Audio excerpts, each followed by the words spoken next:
and we love her and we respect her immensely. Also, I have my co-host. I'm going to toss out the mic in a second. But before I do, guys, we're just going to have this conversation with Aisha, and she's going to be speaking with us. We're going to engage. Like we always do, it's going to be intense. We're going to be candid. And please, we're going to be respectful in our engagement. When you have a question come up, you'll be given the opportunity to ask your question. Be respectful, be courteous, be nice. We're not going to solve all of Nigeria's problems on one space, okay?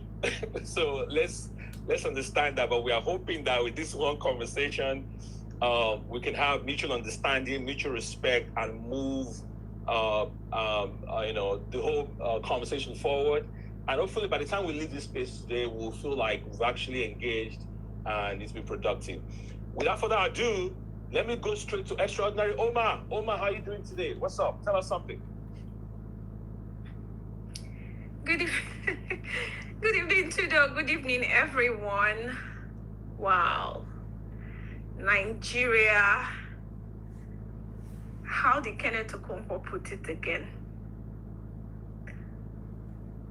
Whoa. Good evening, everyone. Good evening, Mama. Mama is here, everybody. Good evening, everybody. Thank you to all the people that went out today for the protest in Abuja. Hello, everyone. Mama, I saw you there, fierce, fiery. Fufuka, no Fufu Aisha, what's that? Thank you, everyone. Hey, guys, this is not primary school.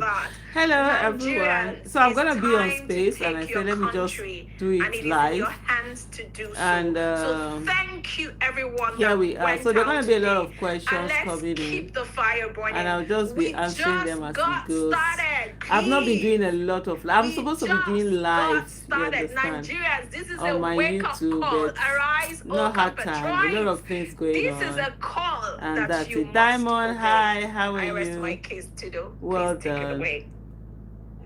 Extraordinary Omar, ladies and gentlemen. So we kick it off. And just Nigeria, this is our moment. If you also have any questions from you have, this is our country, ask it here. I would also answer it. It's our moment to take our country and to take responsibility and to demand accountability from our leaders and to say that we deserve better. You know, Absolutely, when we scheduled this space, deserve better. I mean, things are moving very fast, guys. We did not know that we were going to be here in terms of what we got from the Senate and the organized protests that started today. So things are moving very fast, and then we're going to talk about all of that. Again, let's move forward real quick. Right at this point, I'm going to welcome our special guest, Aisha Yesufu, to the space. Aisha, thank you for joining us, ma'am. I really appreciate you. I watched you today on TV with the protest. My goodness, you're a champion. And you still made time to be here with us today. Thank you very much. Please take it away. Tell us something. Give us some introductory remarks, and then we'll go from there. Thank you so much for having me. It's a pleasure being here. I have already planned this engagement before the issue of the protest came on. And of course, I had to be here also.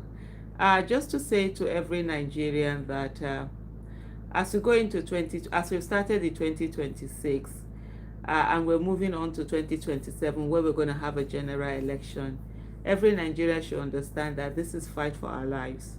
This is not something that, it's a matter of, if I like or I don't like, politics is not for me and all of that. Politics is how we get the people who govern us to be in office. And if we are not very intentional in the way that we choose the leaders who govern us, we're going to find every aspect of our lives being, destroyed. We're saying it already. As much as people feel that on their own they can get ahead, the thing about Nigeria is that we're all victims waiting to happen. And when there's no good governance, when bad governance is the order of the day, everyone is affected, no matter how much money you think you have. It takes a little bit of something. An accident somewhere, an ambulance that should have been on time to take you or lift you and take you somewhere else not being available.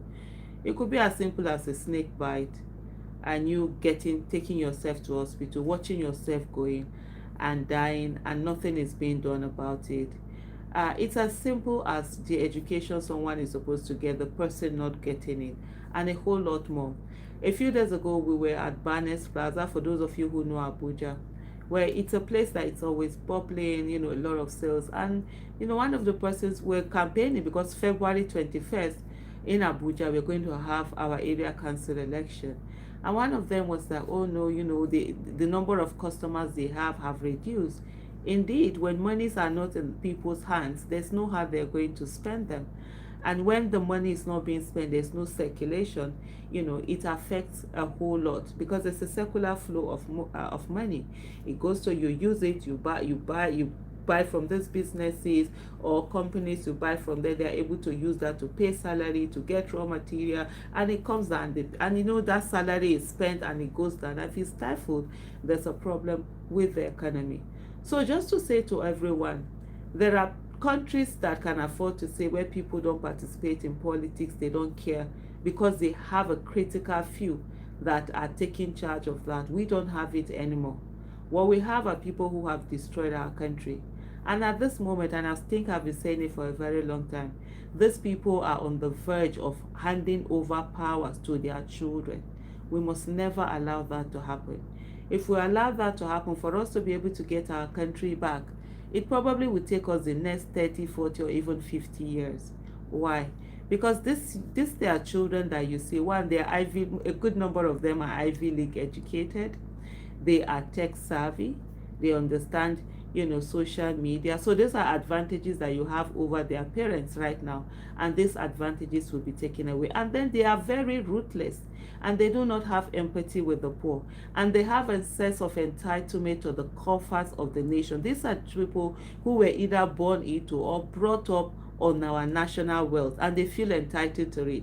And if they get in there, they will continue to squander it, even beyond, in a ruthless manner that is even beyond that of their parents. Because their parents do understand, have still a little bit of empathy. They probably grew up poor, or even where they did not grow up poor, they went to school with people that were poor, and they could empathize and see another level. Here are a bunch of entitled Nigerians who have never been to school with anyone other than their own, economic circle. Like I always say, the greatest injustice in Nigeria is that access to good quality education is dependent on the economic status of one's family. That's where we are now. And so they've lived in a bubble where it's day, in the sense they are primary, secondary. You heard the other day someone telling you that, oh, we abroad, we come in and go, and we see Nigerian working that you don't see working. So that mistake, that baton that they want to pass on to their children, it is time for Nigerians to put in that effort and get that power back. I'll quickly round up by saying that my generation and the generation before us made a mistake in 1999 when we refused to participate in politics. A good number of them thought politics was beneath them. Some of them felt that the military was not going to hand over.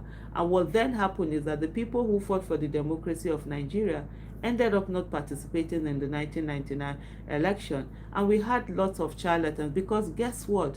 Nature abhors vacuum. The fact that you do not do it or you refuse to participate doesn't mean that others will not participate. And nature does not know the difference between who is good and who is bad. All it needs that it doesn't want vacuum and it wants it to be filled. And so therefore, these people, a lot of charlatans, some of them criminals, some of them who are ex-convicts, got themselves elected into offices. By 2003, when those who had fought for the democracy of this nation wanted to come back, they found it difficult. These people had brought in their own violence, and some of that violence and the division that we have today are what we are still having to grapple with as a nation. So please learn from us. Yeah, we did make a mistake, our generation, by not participating in politics. As much as possible, I will say to everyone, don't say you're too young to be in politics or in a political party or whatever. I joined at the age of 52. You can join at the age of 18 in your 20s and be able to get that power and ensure that it is used for the greater good of Nigeria. One final moment before I stop is to say to everyone to understand that advocacy and politics, the end results are the same. It's only in Nigeria where politics is seen as, something for someone to achieve their selfish aim. Advocacy and politics at the end results are the same, and which is for the greater good. Those in advocacy are supposed to point out the problem, and those in politics are supposed to solve the problem. Unfortunately for us in Nigeria, those in politics have refused to solve the problem, and so every one of us, we must take political activism as a must-do thing that we have to do to ensure we have a country that works for everyone. Thank you. Thank you very much, Aisha. Well said. Thank you, thank you, thank you. All right, Nigerians, there you have it. We don't have the luxury of not getting involved. We have to get involved. The days of saying, I don't like politics, they're all the same. Oh wow, somebody is saying that in UK, policies say that you must be under cameras counting of votes. We are even fighting for electronic transmission, and they are saying no. All hands must be on deck. Thank you. Well said, Aisha. So this is how it's going to go. First of all, guys, please share the space. Tell everybody that we are here having this great conversation with Aisha Yesufu, a great, amazing woman that needs no introduction. And it's going to be an amazing conversation, and we're going to be delving into a lot of issues, starting with the state of our nation, things that are going on. Today we worked so much. To the economy, just the police refused to allow us go to where we're going. They blocked us. At one time, they brought military. Which will be we still go to the National Assembly coalition. These are our little family that we put together. There are so many questions about this our family, right? There are so many questions, and people are yearning for answers. We've been asking questions, right? We've been asking so many questions without getting the response from our leaders. Every time they come out, they spin, they give us the run around. They just try to avoid the questions that we ask. But guess what? It's our lucky day because we have Aisha on the space, and she's on the inside, and she's going to give us all the answers that we need. Hi everyone, right. So tired. That said, let's do this. I'm going to ask a question, one more question, Aisha, and then I'll go straight to just people engaging. I think I'll start with Omar. Let's I'm see sure what the she has question is. a lot of questions she wants to ask, and then guys will take turns to pass the mic. Like I said before, please, when you come up, go straight to your question. Chukumba, be nice. God bless you. Be nice. Be respectful. Global Circ. Right? Thank you very much. So Aisha, so many things are happening at the same time. I mean, you can hardly keep up at this time, which right in Nigeria. Insecurity, and we're losing people on the daily. Most recently in Kwara State, what just happened there, and you see the response of the government, or lack thereof, for that matter, the flippancy with which they handle these things. And those who are supposed to give us answers, they are busy playing politics or tweeting irrelevant things that don't even matter to what is going on the ground in terms of the loss of lives. How do you explain this in terms of? I mean, you touched on it in your introductory remarks, but I want to come back to it. How do you explain this in terms of the people that are sworn to protect our lives, to protect our properties, but then they seem to be shying away from that responsibility? And Aisha, what do we see? We see them investing heavily in politics. They are spending money, they are organizing. Now we have this thing they call Relax, Tinubu is fixing it, something like that. It's a global organization. They are raising, in fact, they're meeting very soon in Atlanta. Governors are going to be there. Talking heads are going to be, like a whole lot of other things they are doing aside from governance, aside from keeping us safe. Please give me your remarks about that question, and then we'll go from there. Okay. So let me start by saying that when you don't punish bad behavior, it worsens. So the Nigerian government, if we had one anyways, has always, behaves badly, right? And citizens don't do anything about it. And so when nothing is done about it, it emboldens them to continue to behave badly. And anytime I speak, I always say that the first set of dictators that Nigerians met are parents. Parents in Nigeria are dictators. And so, as a child growing up, you were brought up not to ask questions. You can't speak, you don't have a voice. You dare not say anything. It's either, oh, you're rude, or this is an abomination, this is not supposed to be. And so when people simply grew up, that's why even up to today, Nigerians are very intolerant with questions. You're asking someone in customer care about a question, which is supposed to be their job, answering questions and, letting you know what you grew up. We simply replaced, parents with authority. First of all, you had teachers, you also had religious, rulers refusing to allow you speak. And then as adults, we just simply replace all of these people with government. So we feel that it's respectful not to say anything. The moment someone is in a position of authority, then you don't question them. You don't ask them anything. And if anybody asks, then of course that person is badly behaved, because remember, as a child, the person who didn't who asked question or made demands was seen as a stubborn child and all of that. And that's what we've carried into governance, and that's the reason why they're doing what they're doing. Remember what I said to you earlier: nature abhors vacuum, and nature doesn't really know what is good or bad. It doesn't have the capacity to be able to discern between those things. So whatever anybody is doing, whether it's good or it's bad, that's what it's going to do. That's what it's going to be. This thing that they're doing, their association, they're organizing, that's it. They're organizing. I mean, every other person has the chance, the capacity to organize.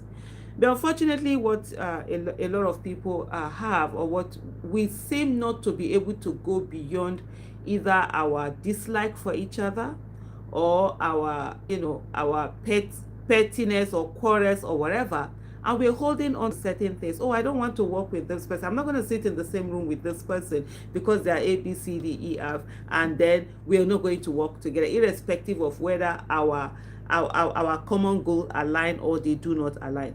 For these other people, they are not that, they don't care. Wherever you are, you can be the worst of the worst. They're going to bring you in, and you're going to come together, and you're working together. So these are some of the things that has happened. And then unfortunately for Nigerians also, many people do not understand the power of a citizen.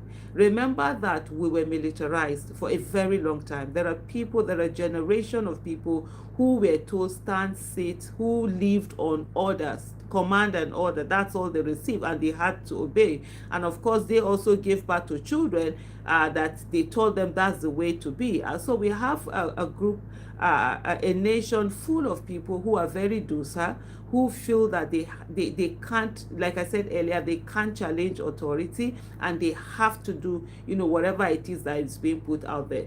Then of course we also have the case where people really are not aghast at the things that are happening.